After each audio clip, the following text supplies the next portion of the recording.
Merci, la parole est à Fabrice Brun.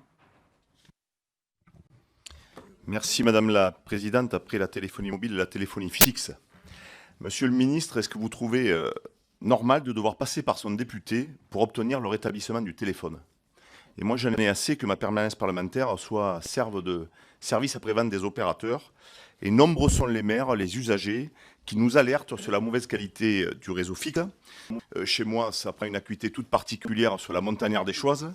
Je pourrais vous citer l'exemple de la commune de Mazan-l'Abbaye, où plusieurs quartiers sont sans téléphone fixe depuis le 20 juillet, ça fait presque 3 mois. Et ce sont donc des familles entières, des personnes âgées, des entreprises agricoles, artisanales, touristiques, qui sont privées de téléphone et d'Internet pendant des semaines et des mois, le plus souvent dans des zones blanches de téléphonie mobile.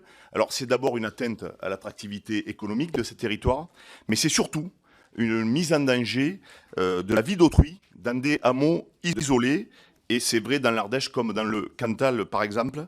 Donc Monsieur le Ministre, que faire, que pouvons-nous faire ensemble pour rappeler à l'opérateur historique sa responsabilité devant la loi pour un service universel accessible à tous? La parole est à Bertrand.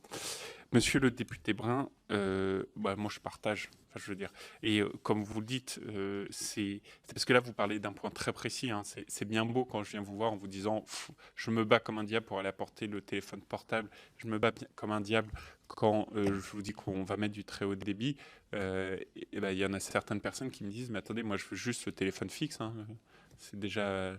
Voilà.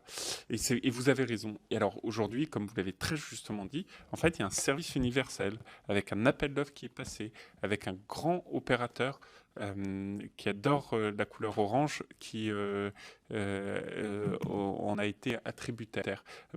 À tout contrat, vous avez des droits et des devoirs. Bon.